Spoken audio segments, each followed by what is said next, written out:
and once again, we're in the briefing room, here to talk about the way the network is changing, what we need to do about it, and how we're going to build up the fleet to make it happen. But first, we need a very quick brief on what's happened before we can go about fixing it. So let's start with the obvious, how the network's changed, and by that, I mean the fact that the Reunification War is now very much on. Based on the in-game Galnet announcements, what appears to have happened is that eventually the information on the Terran covert operations and the attempted breach of that data vault became public, and as a result, Argon decided to pull the trigger on a kinetic war, pulling in Antigone. This has rapidly become, as far as I can see from the map, a case of play stupid games, win stupid prizes. Because the Terran fleet, supported by our economic operations, a general degree of technical superiority, and not being constantly pressured the way that Argon are by threats like the Holy Order of the Pontifex, is wrecking face. I've got the basic gist of the observed Terran fleet movements on screen there so far, basically punching hard towards the galactic south, sort of acting as an operation spine breaker for the Argon and Antigone, cutting off communication between the two halves, so Antigone's capital to the west, Argon to the east, moving through those three sectors, beginning with the void itself and moving all the way south. My intention there is to allow the Terrans to secure the two white-circled sectors while we establish our facilities closer to Mist of Artemis, so that little duo of sectors in the network south becomes Terra Invicta territory, basically becoming three sectors where we can mine, we can produce, we can carry out our operations ourselves autonomously, and also creating a little bit of a buffer between Terran and Paranid territory, which might become a little relevant later on. CH Aerospace, so our production arm is probably pretty significant in terms of the way the war is playing out so far, as well as general features around Terran technological advantage, for example, because the sheer number of ships that are being ordered from Forge Complex Mars, and also the products that are being ordered for the Terran shipyards, is pretty significant at this point. I did a quick inventory before preparing this brief, and it looks like about 70 to 80 million credits worth of ships, not counting the materials to produce ships, are being purchased from the Forge Complex every hour that passes. And we're about 3 hours in. Especially when you account for the fact that the ability of Argon and Antigone to replace their own losses is severely restricted by the occasional hacking attempt. And you can see why the main thing slowing the Terrans down at this point would be the need to siege down stations one at a time, often in somewhat expensive fashion, and also continuous distractions by things like Xenon attacks into Getsufune and other demands that still draw off Terran fleet assets occasionally. They also have those stations spread over the network, so only part of intervention and the fleet is able to commit against Antigone at any given time, but nonetheless, we're replacing losses as they come in and ensuring that constant progress is made. The observed downside, however, that really applies to a lot of the gate network at this point is that with the Argon, Antigone, and Terran fleets now very much engaged, there are a whole bunch of other annoyances they normally deal with that are now more than a little extra annoying. Kha'ak attacks in several sectors, including the asteroid belt, Antigone itself, and various other sectors have grown considerably.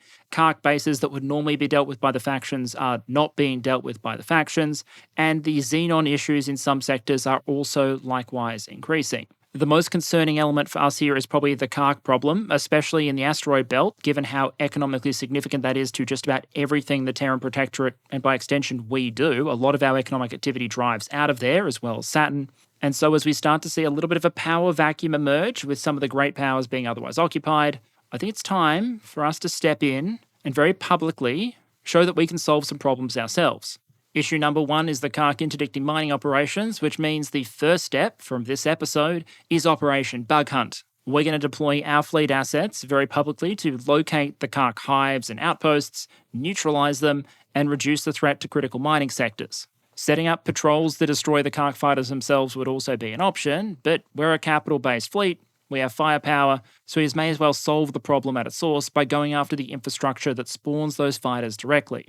What you're seeing on screen here is a rough map of the gate network with a couple of key provinces highlighted. Basically, the way the Kha'ak operate, as far as we know, is that there are a couple of provinces, or sectors rather, that can spawn large Kha'ak installations, hives, and then their outposts can spawn in any sector that isn't a specially protected sector. So some of the Terran sectors fall into that category, that have A, mining resources, and B, are within 3 sectors of a Kha'ak hive. And instantly, you can see that the provinces circled in blue that we're worried about, so the Asteroid Belt, Gaian Prophecy and Sagaris Pioneer Territory, Atia's Misfortune near our southern mining area, and Frontier's Edge, which also connects to our southern sectors, all of those are having outposts spawned if they are having outposts spawned, by a hive that must be located in Antigone Memorial, the Antigone home system. But I imagine with Antigone's fleet rather busy at the moment, they don't have the time to locate and destroy an installation of that size or combat power.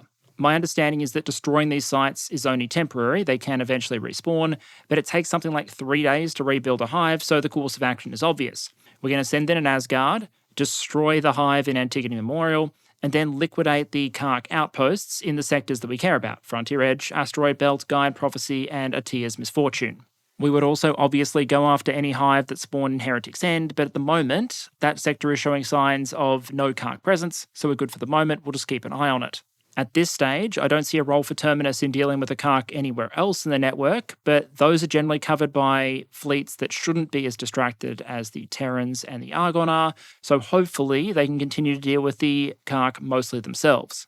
Step 2 then will be to make sure that the Xenon don't overly capitalise on the situation. It's going to take a long while for the Terrans to work their way through Antigone and Argon sectors. There's a lot of territory that needs to be swept and occupied, a lot of ships that need to be removed, a lot of stations that need to be disarmed. So there's every chance that the Xenon that are currently pressuring, for example, Hatikva, take full advantage of the situation. There's no real prospect of us destroying the Xenon as a whole in the network at the moment, but what we can do is prune a couple of sectors that are most significant to the sectors we're concerned about, the Terran, the Argon, and the Antigone sectors, and that'll then focus the Xenon effort on other Xenon sectors. They'll reallocate their jobs and their CPU resources, etc., to their remaining sectors, and become hopefully more of a Talati problem, the factions that have more resources in hand, fewer direct enemies, so they are capable of hopefully containing the Xenon themselves while we work on other objectives. What we've come up with then is something I'm tentatively calling Operation Offline,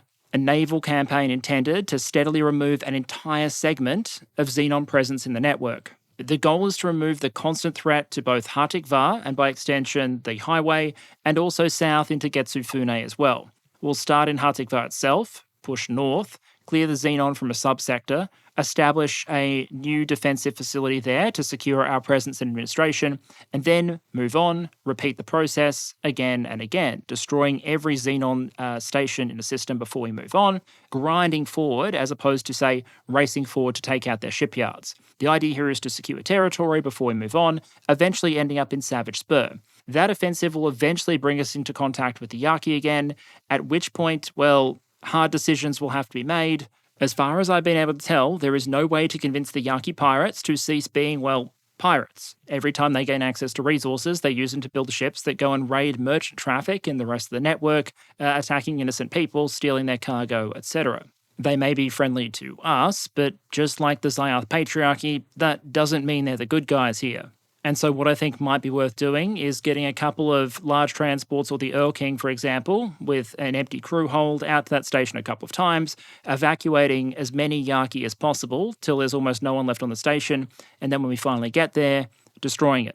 One reason that step might be necessary is because my understanding is if we do clear all of these sectors of Xenon without destroying the Yaki first, they revert to being a normal faction that's capable of building new stations and expanding, but they continue to be pirates and continue raiding the network. That being so, the needs of the many are pretty compelling in this situation, to say nothing of the fact that it wasn't that long ago the Yaki professed that they were perfectly willing to threaten the survival of every human being on Earth and the Sol system in order to keep themselves safe.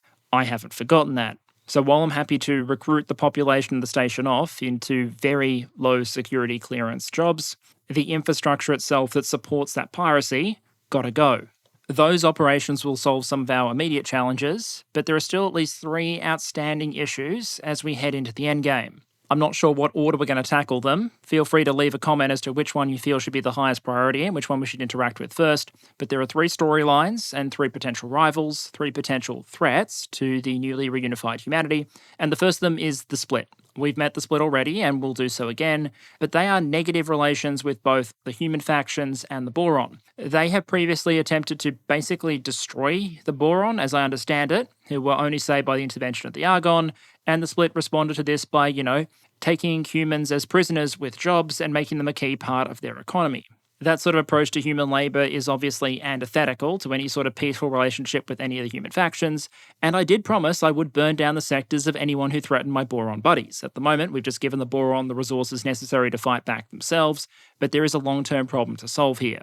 Dal has put us at the start of a storyline which should allow some significant political realignment in split space, so we might want to explore that, see what the possible end states are, and which one results in the best outcomes for humanity and our Boron buddies. The second question mark is the Paranid, far more powerful than the Split, and a storyline we haven't explored yet. The God Realm consider themselves allies of the Argon, although it's notable that even though they pulled Argon into their war with the Holy Order, they have done absolutely nothing to lift a finger in defense of Argon, and indeed haven't even gone hostile to the Terran. So that should give you an idea of how the Paranid regard humanity and their view of alliances. It's very much one rule for me, but not for thee. The Holy Order, meanwhile, is actively at war with Argon and Antigone. We're doing everything we can to make sure they don't end up expanding into any of those sectors before the Terrans or we can secure them. So we'll do our best to make sure that's the case. But eventually, something's probably going to have to give in the Paranid Civil War situation, and we're likely to have a hand in it through the relevant storylines. From a strategic perspective, the biggest challenge here is that at least combined, the two Paranid are incredibly powerful as a faction. Indeed, they're very powerful individually. Their technology is solid, their infrastructure is extensive, their resource access is fantastic. And so there's a real question, I think, over how we might want to deal with the potential of the Paranid war machine. My understanding, not having played it before, is that the Paranid storyline has a number of potential endings that lead to serious diplomatic adjustments, so we'll just have to explore and figure out which might be the best in our interest. The final issue to remain resolved are the organised crime groups of the network, both the Scaleplate Pack to continue to annoy me. That issue can be resolved, I believe, with either a terraforming project or extensive policing, but more significant is the Vigor Syndicate. We promised that at some point there'd be a reckoning for these guys. They are the ones who have literally made water and food illegal in their sectors, essentially trapping the Riptide Rakers in the Avarice sectors, having a monopoly over goods that are required to maintain the basic standards of life, while also being absolute criminal scum. They are also in control of 3 potentially quite valuable sectors that border other valuable sectors. The Avarice sectors have immense capacity for energy generation. The Windfall sectors contain a lot of resources, including a lot of scrap, that could potentially be turned into industrial production, dwarfing that of our scrap processing facility in Getsufune being fed by the Mercury power generation. We could do amazing things in Avarice and Windfall. We wouldn't be taking the territory from any recognised government, and there's an entire faction living under the boot of these people who would probably benefit from our potential intervention. And so, in the long run, at least from the point of view of our organisation, leaving the Vigor Syndicate in full control of the Windfall sectors is probably about as appealing as a prospect as entering Jabba the Hutt in a dance competition. The problem is, despite being a criminal gang, the Vigor Syndicate are arguably one of the best armed factions currently on the map, and also armed in a relatively unique way. They absolutely spam fighters. They have relatively few capitals, all basically armed transports, the Barbarossas, but they have a whole bunch of fighters, including the She Heavy Fighters, potentially the most formidable hull for hull in the game. Whatever we send in has to be prepared to deal with literally hundreds of these things, potentially armed with torpedoes, plasma cannons, and other capital equipment, meaning we're going to need a huge number of anti-fighter defenses and an appropriate counter to the largest swarm of fighters you will ever see. And then once we have that, enough bravery to continue down the storyline just that little bit further. I've done some of it off screen, I'll bring you up to speed eventually when the time comes, and then we have to make some critical choices. If you put all these together, basically what you end up with is a requirement for Terminus, so our fleet element, to have the capacity to assume security responsibility across more and more of the network. Threats need to be proactively eliminated or shifted away from vulnerable points, and we need to take this opportunity to build public awareness, support, and invigorate recruitment, because we are the ones that are stepping in when people are in danger. We are the ones that are stepping in to deal with the serious threats. We are a multi-species, multi-factional organisation that welcomes all comers, that obviously builds on Terran technology and out of Terran space, but ultimately we are solving problems in a way that benefits all friendly factions. To make that happen, though, we're going to need more than 2 or 3 Asgard battleships and the ability to blap the occasional Xenon capital, even though the kill count's up to something like 25 or 30 at this point. What we need are full battle fleets that can deal with fighter spam, enemy forces that might have multiple capitals with fighter escorts, multiple stations, whatever threats the network happens to throw at us, that can act and operate like the faction navies do. Indeed, ideally, we'd operate a bit more effectively than them, because we don't face the greatest limitation that they all have to deal with: AI issues. Which brings us to the fun part, picking the ships and composition that's going to build up our battle fleets and the rest of our organisation. There are a couple of driving elements to ship selection here. It's not just about picking the biggest and meanest in every case. We need to be able to leverage our available shipbuilding infrastructure and supply lines. That means we have most capacity to produce Terran vessels, and then some capacity to do closed-loop production in Getsufune, and some production to produce Commonwealth designs like Boron ships in Heretics End. We would like independence and reliability in servicing and intellectual property, so where possible, our own designs are preferable to other factions' designs, although it's definitely not a deal breaker. Survivability and performance in intended conditions obviously matter, as does public relations and recruitment. From a PR perspective, we are largely a human organization with very close relationships with the Boron, so using Boron and Terran ships I think is very useful as a signaling mechanism. In particular, using those old Terran ships that we're rediscovering and upgrading with modern technology, I think would be great to differentiate us from the modern Terran Navy. We're not the modern Terran Navy. We use a mixture of old ATF designs, like the Asgard and the Sin, old Terran designs like the Cutlass, the Odachi, the Sapporo, and of course some Boron designs as well. That's the composition I'm thinking would be great both from an efficacy perspective, but also from a recruitment and image perspective. If you see a Katana fly by, you don't know whether it's Terminus or the Terrans. But if you see a Cutlass or an Odachi, you're going to know that it's Terra Invicta's fleet arm that has your back. So let's jump through ship selection, starting with the civilian stuff. Noting that I want to standardize, even if we have a bunch of older designs in service, I want to largely standardize going forward to simulate logistical concerns, and so then we have a better understanding of how each ship on average will behave. For large miners, and I only intend to use large miners, mediums are very vulnerable to the Kha'ak, even if they are more cost efficient. The large miner of choice is obviously going to be the Hokkaido. This is the single most common ship in service at the moment, the large Terran miner, with somewhere between 1 and 200 Hokkaido currently in service. I didn't count all of them, and the number is constantly growing. This isn't the best large miner, it's not the most optimized large miner, but it's the one we can produce en masse in Mars and our secondary production facility in Artemis. So because it is accessible to us, because it does the job well enough, we will continue to crank these things out. For the transport fleet, there's really two designs, and I can't see the newcomer completely supplanting the old one. The preferred design, and the only type of ship to be produced in Getsufune, is the Barbarossa. That's the fast, plasma-armed destroyer transport hybrid with 21,000 container storage, which is the smallest of any of the transport ships. You'll see it's about half of what the Osaka on the right there has, but in exchange, it has something like 3 times the conventional speed, more than 3 times the travel speed, significantly better ability to defend itself, and a lot more hull points. We're talking that something like 9 times more average turret output than the transport option on the right there. So the Barbarossas will become increasingly common, they'll be used for a lot of duties, but the sheer number of Osakas that we have in service are not going to be replaced, and we may have a few more, mostly not to do long-range transport. They don't have the speed for that. But if you need ships nearby to shuttle resources in-system for additional build projects, or to do short, continuous runs where cargo capacity matters, for example, the run from Mercury to Mars carrying energy cells is overwhelmingly being staffed with Osakas, which we can manufacture in greater numbers than we can the Barbarossas.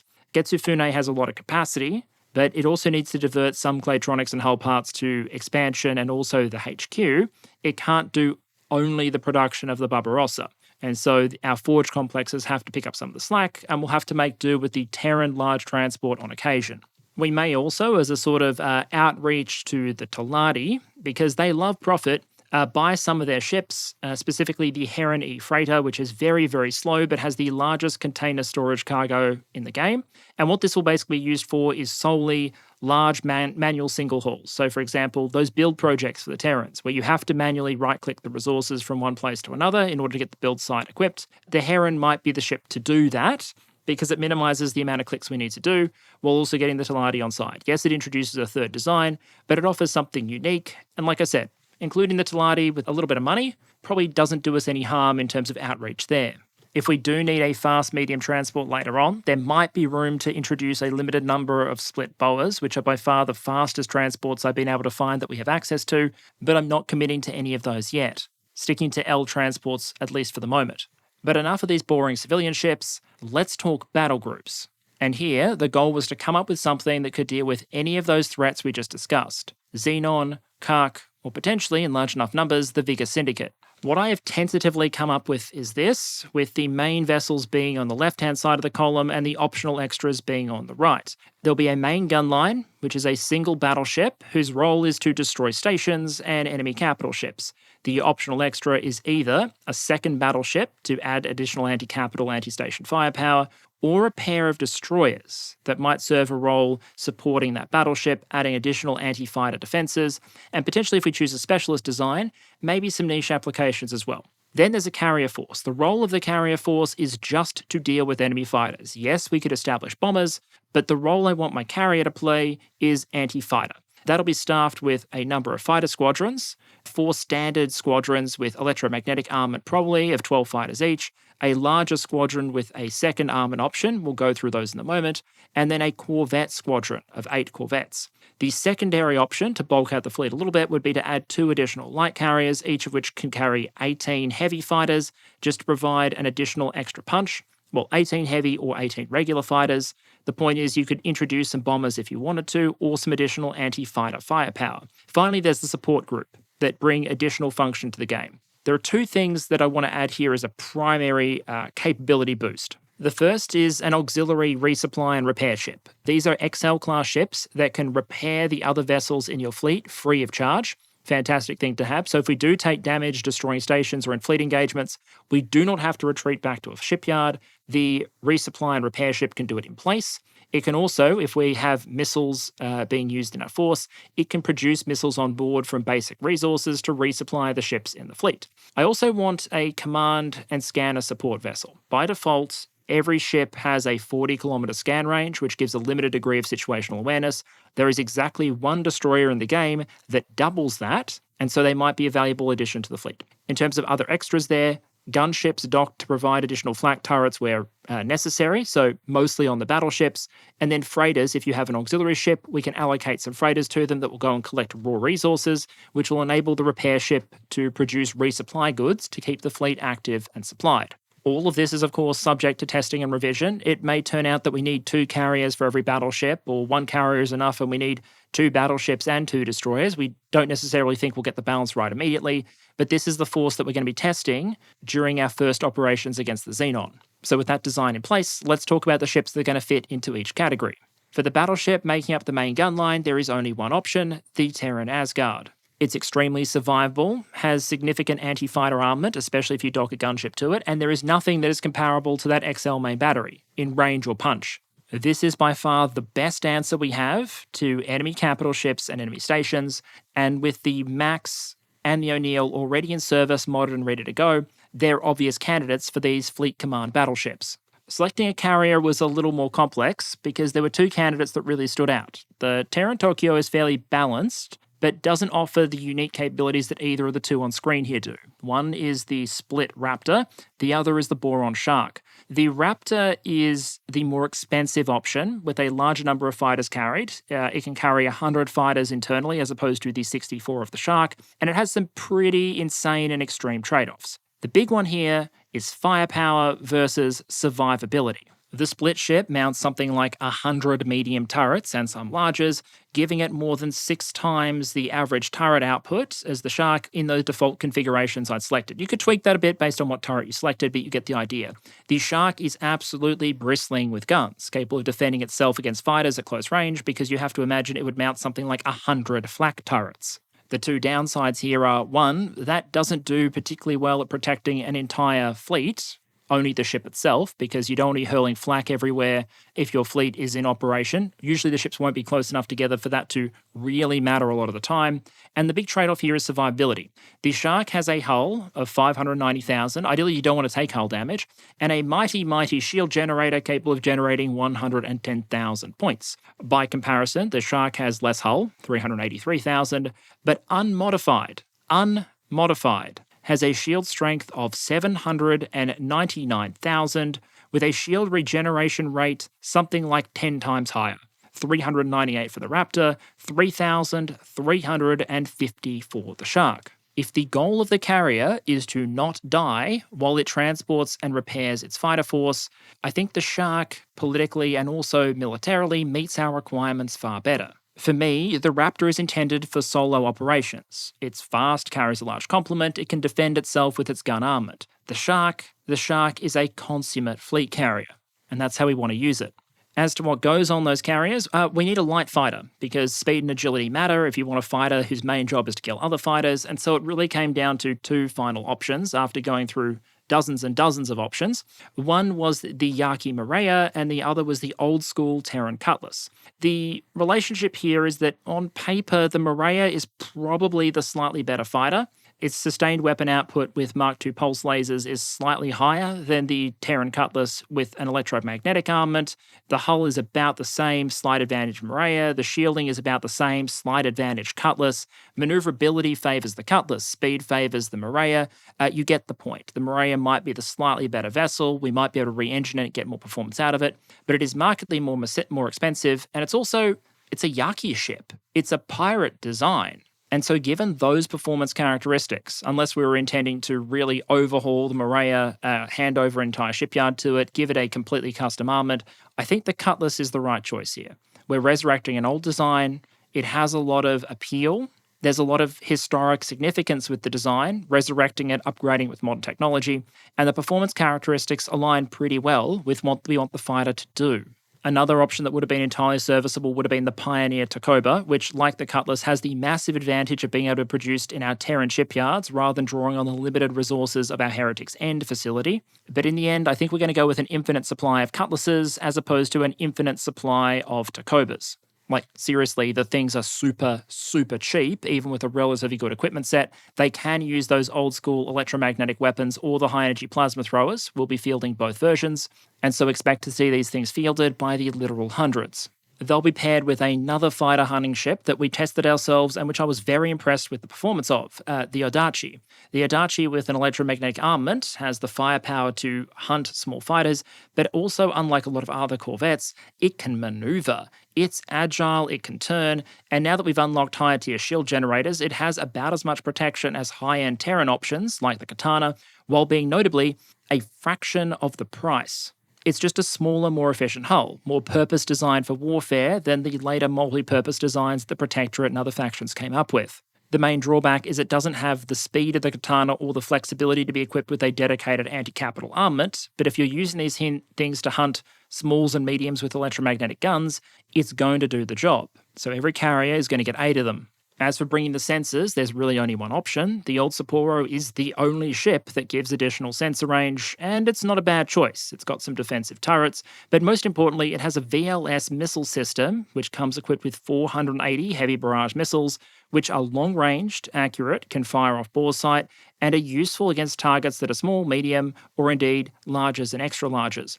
We have an option to key them with small missiles for dedicated anti-fighter work, but as it is, I think we'll keep them relatively close to the carriers, equipped with heavy missiles, which are kind of the multi-purpose option, to provide at least some missile firepower in the fleet, but most importantly, that sensor coverage. The other major support ship is the repair element, the auxiliary ship, and here I looked at 2 options, the Teran and the Boron. The main drawback of the Terran option, despite it having a cool-looking solar sail type arrangement, not actually a solar sail, probably just a sail made up of solar panels, is that it was the most painfully slow, both normally and in travel speed, ship that I have ever seen, and as a result it would have dragged down the average speed of the fleet further. The Orca is also slow, but it's faster and considerably tankier at the same time. An Orca has nearly 480,000 shield strength and 2,000 shield regeneration by default, before modification, and we may actually modify these for additional survivability, as well as a number of defensive turrets, although not a huge number. Its job will be to follow the carrier, repair everything that comes by, and we might actually assign its own carrier fighters because, like the carrier itself, it's capable of repairing them. So maybe assigning it a fighter group of 16, and maybe some mediums as well, maybe 4 mediums might be in order. Basically, it's serving as an off carrier with a smaller capacity, but a little bit of an augment to the overall fleet strength while also providing that repair support to small, mediums, larges, and extra larges alike.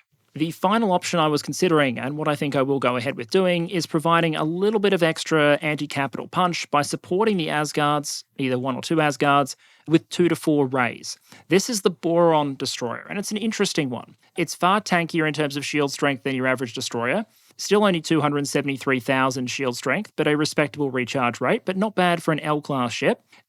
What it lacks is sustained weapon output from its main gun. The big ion gun is not superb in terms of sheer destructive power compared to other anti-capital beams. In fact, it performs pretty badly compared to other destroyers in that respect. But it's got some nice dedicated anti-fighter turrets. We'll introduce you to the ion net or the ion flak later on. So good long-range anti-fighter turrets, and the ion main gun has a long range, and even though the damage output is pretty anemic, it has a unique effect of slowing the target that it fires at. So what the Boron rays can do is if an I, for example, is incoming or a K is incoming, they can engage, they can slow it down while the Asgard brings its main gun online and knocks them out. Against stations, they can contribute meaningfully with long-range firepower, certainly nowhere near what an Asgard can bring, but something useful regardless. They're not that expensive, they're pretty tanky, they're pretty multi-purpose, and while I would hate to operate them individually by themselves, as part of a fleet, I imagine they might be relatively useful.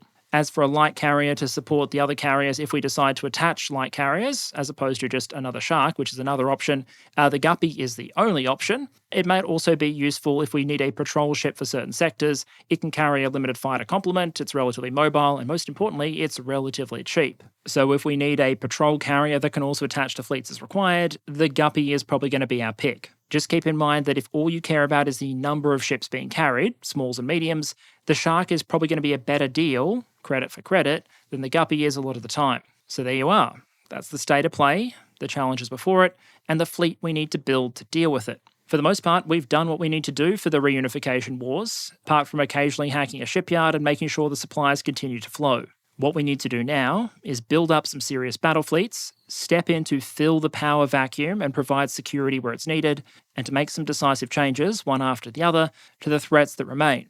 The Kha'ak, the Xenon, and then a few others besides. But for the most part, those are a concern for another time. For now, let's get building.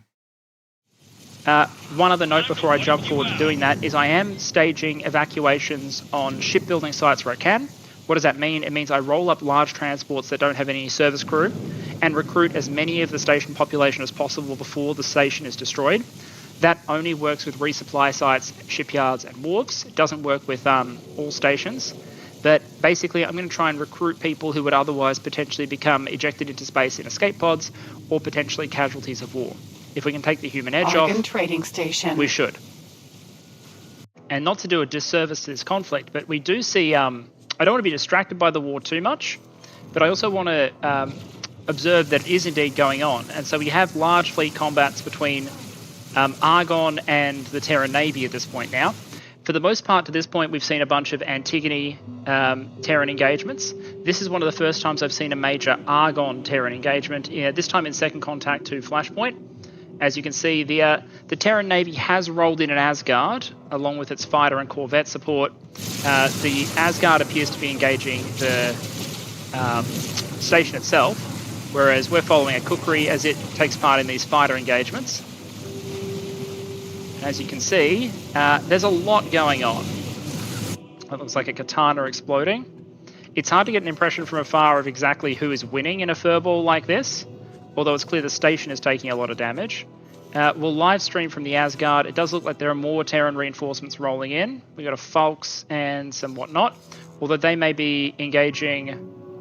No, they're not engaging those Boron. These are just Boron that are down here escorting their ships. They got nothing to do with anyone.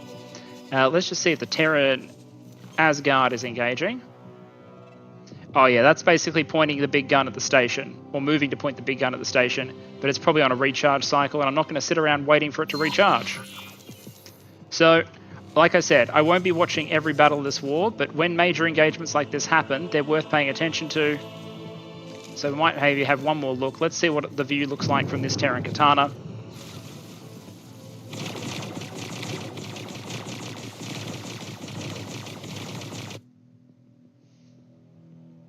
A lot going on. I might even try and get a view from a Terran fighter. It's clear that the station is very heavy on plasma in terms of its defensive turrets, which is not going to be great for engaging the fighters and corvettes that are currently shooting at it, but do give the will absolutely give the Asgard a very strong reason not to get close.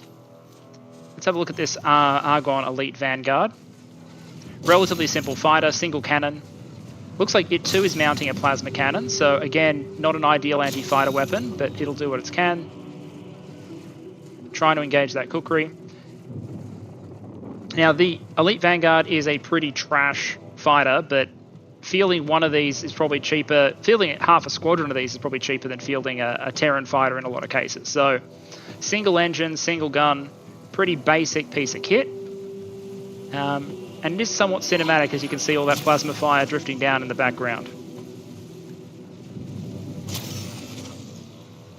Here's the pilots view, and you saw that that Asgard off to one side as well. There goes the main Asgard beam firing briefly. We won't fly over and have a look, but suffice to say, these battles are now playing out with an increasing frequency, enabled by the fact that, as I say, we're feeding perhaps 100 million, maybe 110 million worth of combined ships and military material into the Terran production yards every hour, which is enabling them to sustain these sort of operations to a much greater extent than they otherwise would. You might be in trouble, mate. Yeah, that's a katana, and that's basically how the war is going so far. Meanwhile, I'm enabling those navies to actually indirectly enabling those navies to go about and do their business by jumping in and deploying my security forces where need be. This, for example, is our first fleet-grade Asgard, the ones that aren't modded, like the O'Neill and the Max. So this is the Svarog, Danger. Which is leading defensive duties in Hatikva's Choice 1. We've just killed 1k. What we're going to do now is pivot around and engage the other two. The AI is perfectly capable of handling this, but sometimes I enjoy getting my hands on the trigger, so to speak, and gun down some genocidal AI. And even though we are not modified in this thing, so for example, we're using Terran pulse lasers as the forward turrets rather than plasmas. We're using lower grade thrusters and shield generators that make this thing slightly less effective, but much, much, much cheaper than the two mainline systems. Let's use flight assist disabled so that we can keep the travel drive in spool up mode while also continuing to make the turn. And bring this thing into view. As you can see though, unmodified, with even more basic propulsion, this thing steers even more like a shopping trolley without wheels than the base design do. But you know what, that's a forgivable sin given just how much offensive firepower the design brings to the battlefield. It's not meant to maneuver, ideally. You're not meant to be ambushed. You're meant to operate in a fleet, ideally. Disengage flight assist, disengage travel, light them up.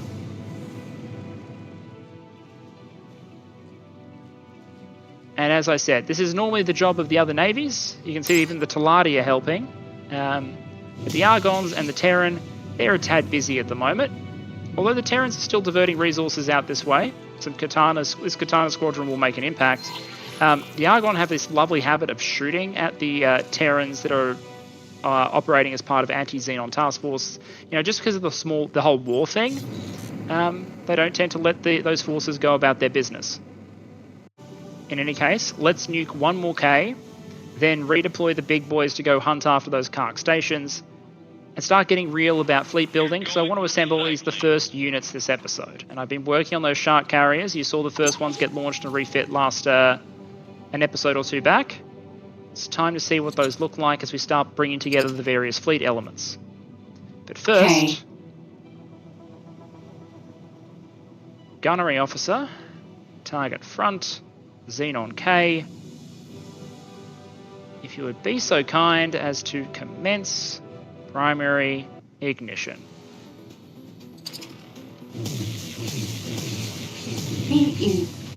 Alright, so with all of those temporary items out of the way, I have teleported over to one of our two Shark-class carriers in Heretics End because it's time to start loading up the battle groups. As you can see, we've recorded Mr. John Brady there, and who's this bloke over here? Ranjit Kobayashi. We've recruited a crew from our facilities, so it is a Shark with a primarily human crew. That's where compatibility between Boron and Argon comes in handy. This is the exterior view of this beautiful, beautiful vessel. But I think what we want to do is jump down to the landing bays. So I've jumped over to the dock area of the Emu first, and what we'll do is we'll hit pause, because I want to experience this properly. And what we'll be looking for is to load up these squadrons in the correct order.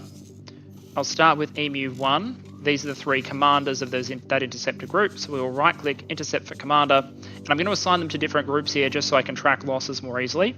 So Emu 1, interceptors will go into Alpha. Emu 2, 12 aircraft, intercept for Beta.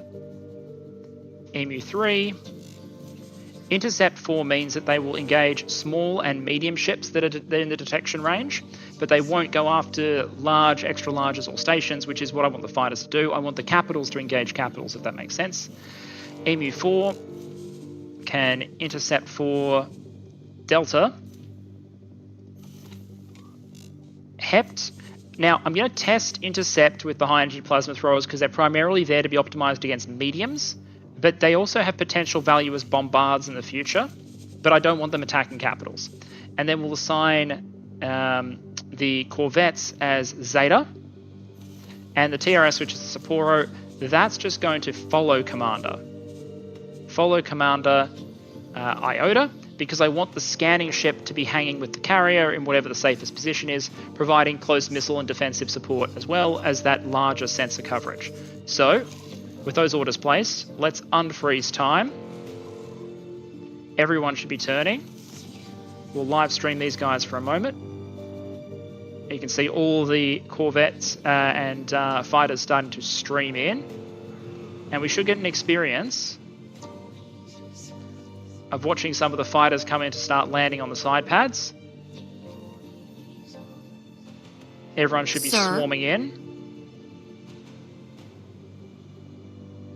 And then we'll get to see some of them land on our pad. There goes some Odachis. Here come some cutlasses.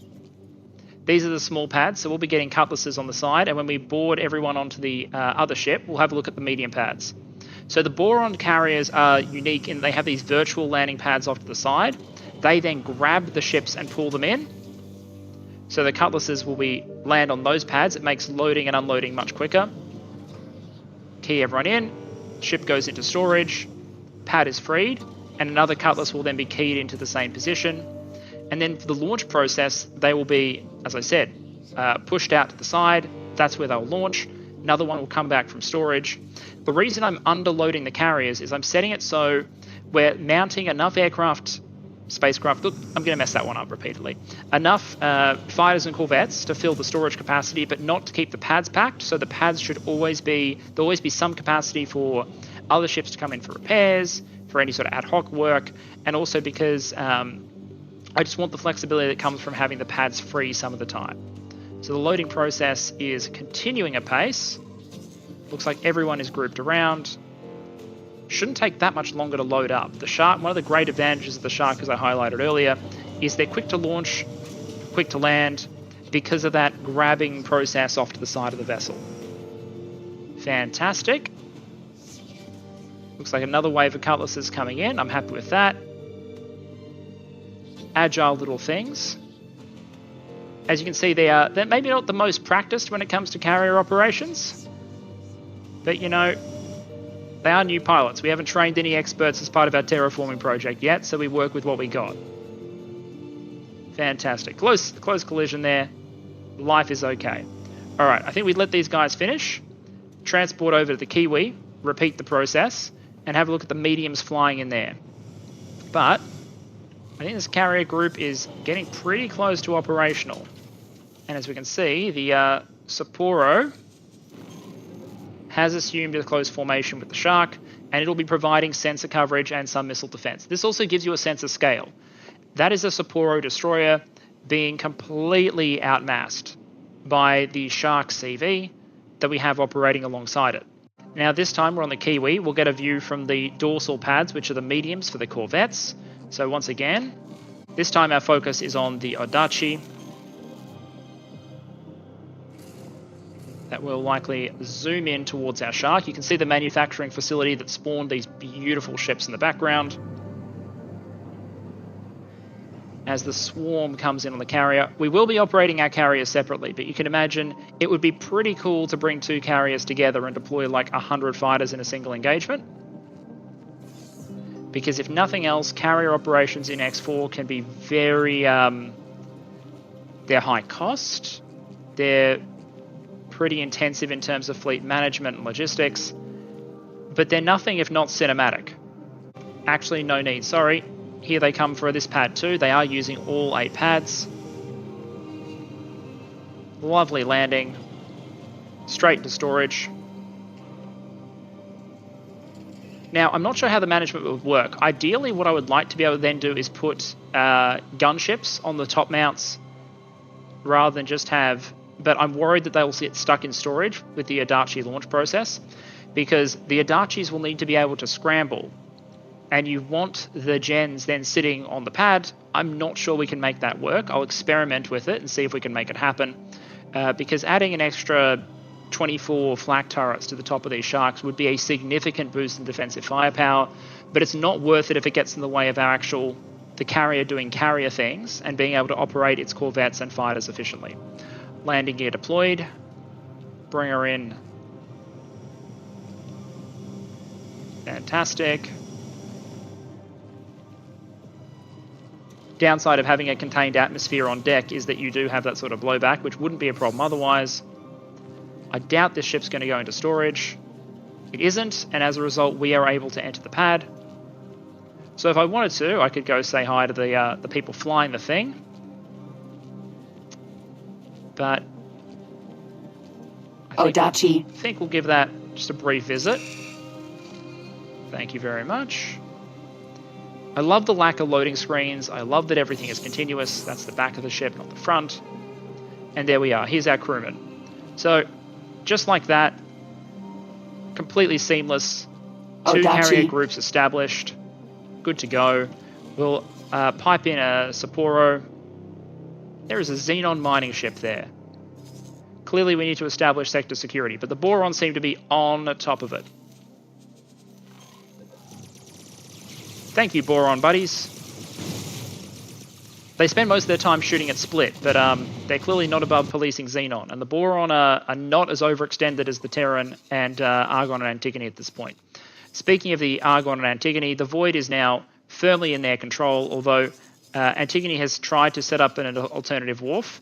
It's not going to last long, but their primary shipyard has been destroyed. Down here in Antigone Memorial, their capital, Terran Destroyer Squadron did what Terran Destroyer Squadrons do.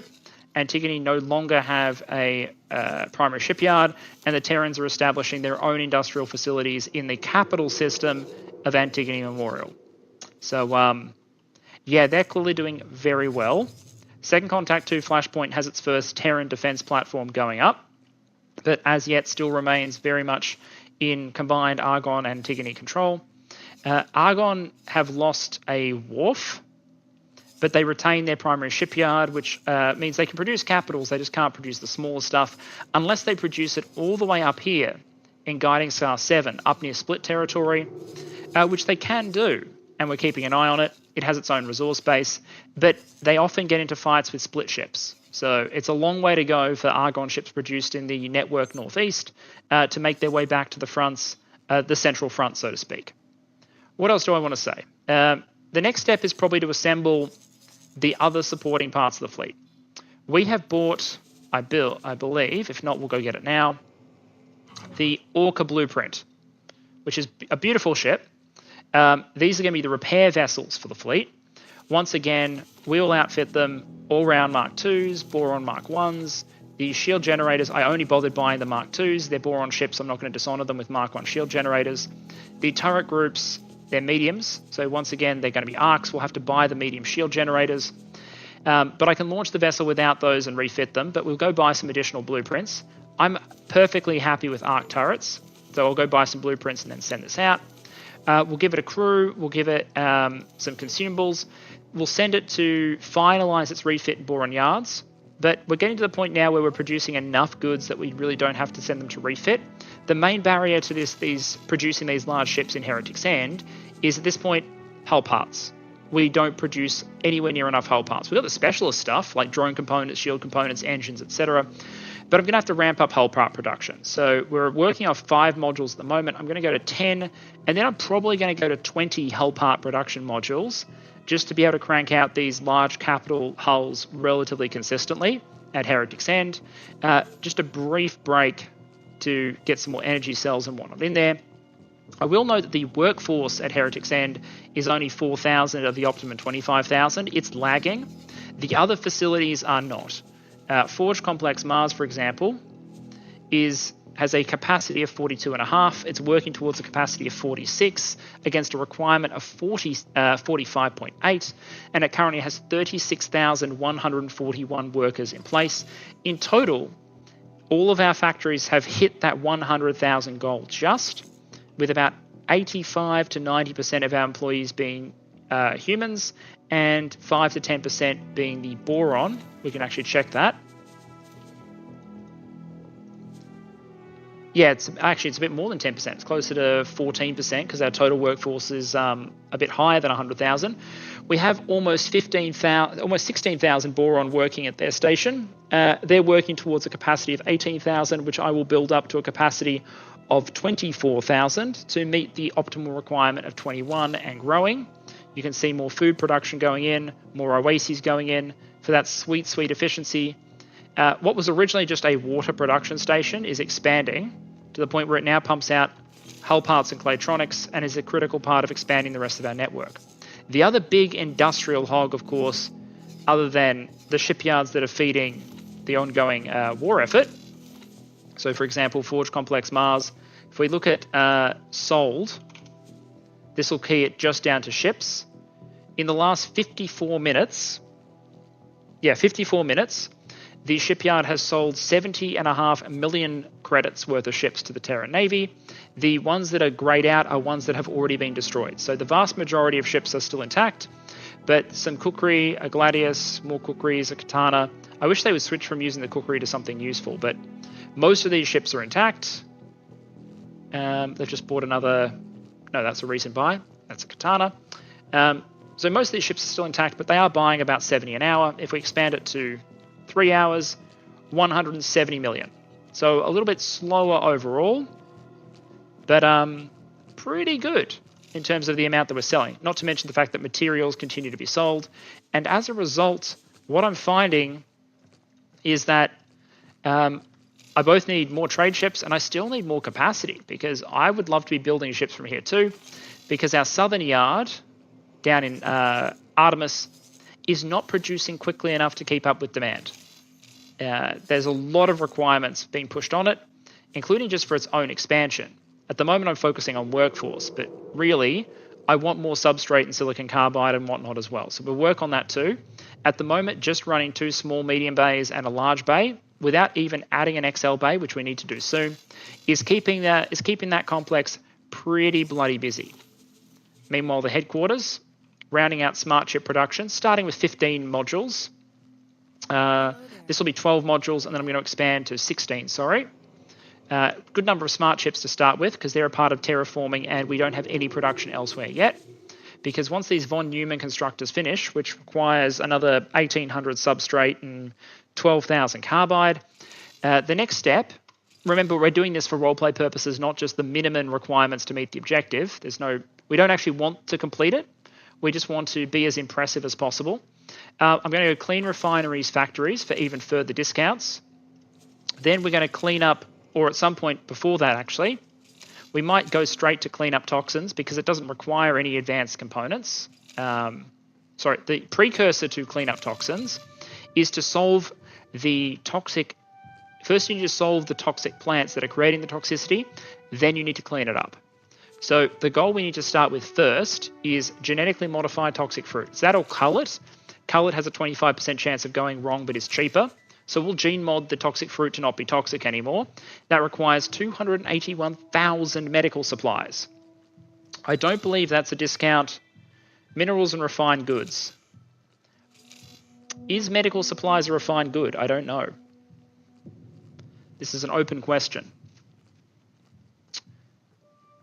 The key is we're going to save up. I'm going to save up 100,000 smart chips slowly. We're only producing them at 5,000 an hour at the moment, but I'm going to increase that rate considerably. But we have the medical supplies on hand, thanks to this lovely building here. This is Sentinel Station, which has got our Boron medical supplies production chain, and is currently churning out about 50,000 medical supplies per hour, which it is only selling to us, which means that a lot of them are getting shipped to the headquarters, which we have given a logical overview command to. If we go medical supplies, we've gone buy up to 500,000 supplies, which means our automatic traders are steadily shuffling and accumulating supplies up. At the moment, the station has... How much have you got at the moment?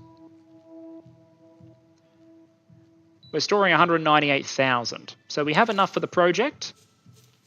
So we're going to expand smart ships. Probably need more...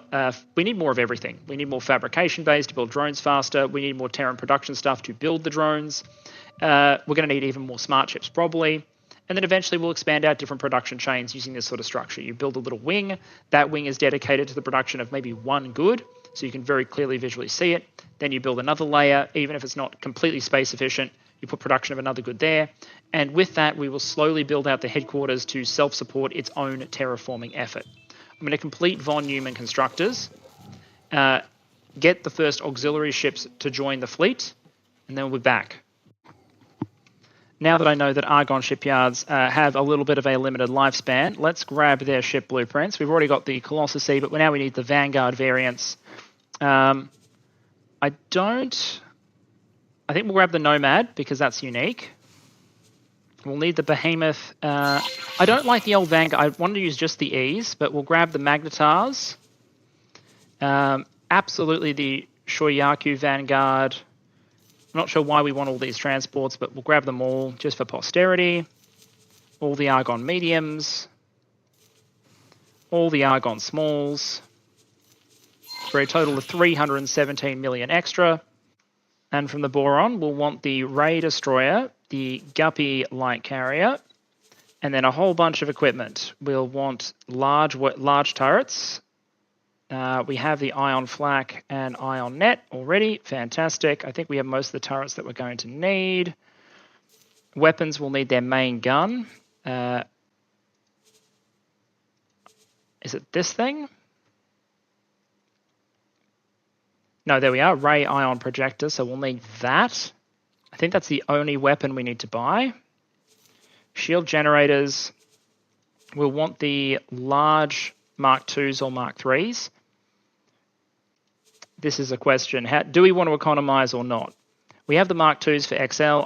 Look, you know what? We're not going to cheap out on our ships. We're going to have small fleets of quality vessels. So we'll buy the Mark III large generator. And then we'll need the medium Mark III and Mark II for our turret protection. Large all-round Mark I for Boron engines, so the destroyers have an engine. All-round thrusters, we've got those. I don't think level 3 thrusters are almost ever required. Missiles, drones, consumables done. Pleasant travels. We're down to 500 million credits available. The rest can be held in reserve to be spent with the Terrans when we need. But I think we have what is required in order to build ship, XL, and we'll just build at this. We'll start with just a minimum preset empty Orca. Oh wait, no, I've already ordered an Orca, and it's waiting for hull parts, and then the construction will commence. And through the benefit of a short time lapse, our control over a Tia's Misfortune is now locked in. We have a Tia's Misfortune 1, there's North Hold and South Hold, which are giving us sovereignty.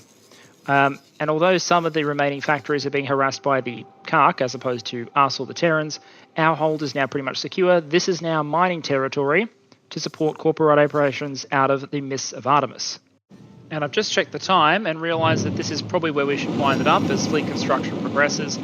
This is the second Orca auxiliary ship, now at least the hull being completed. The Bozo Tar has been completed, sent for its secondary refit. This one will be the Einstein, with all the support ships named after famous scientists, so it made sense that our mate Bozo, especially since the Boron design would be number one, and that'll be another component of these fleets ready. They now each have a carrier. They have carrier wings.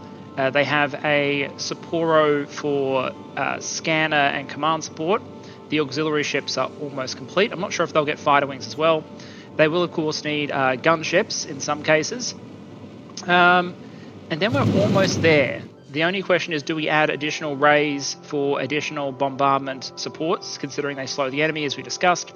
But if so, I can add those next episode, and then the fleets are ready to deploy. Obviously, our first fleet operation will be Operation Offline, to start clearing out these Xenon sectors, and potentially dealing with the Yaki as well, because if we clear out all of these Xenon without doing anything about the Yaki, I believe they convert into a normal faction and will start expanding, which is not something which would be a fantastic thing for the rest of the network.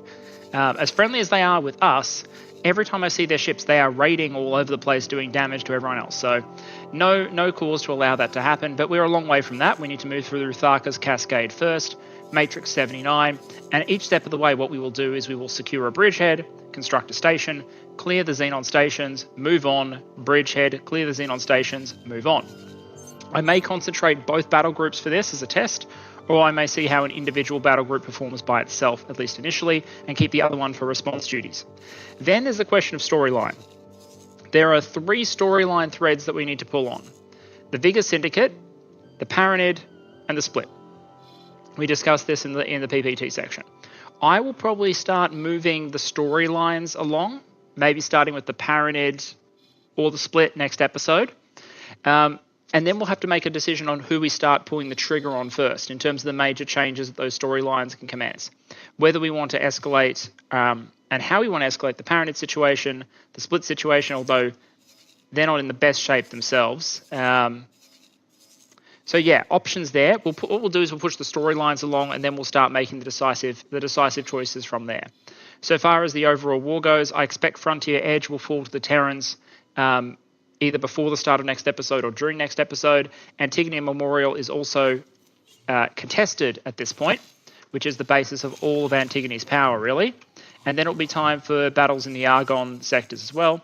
I have seen notes on the Terrans staging defensive operations in Second Contact 2 Flashpoint, and they have built their first defense platform, which means if these Argon defense platforms fall, Second Contact 2 may also flip Terran, which would make me happy because it prevents Hop coming in and claiming it themselves. This does mean that if the Argon, for whatever reason, ever lose their defense platforms, either to the Terrans or to the Holy Order of the Pontifex, control will flip Terran first, not to the Paranid. Anyway, we are well and truly moving into the end game now. Our ambitions are starting to manifest. We should be finishing our terraforming first terraforming project soon, one of the most immediately expensive ones, and we'll move straight into cleaning up the toxins and making Shirkaze all that it can be. I hope you're enjoying, and I'll see you again soon.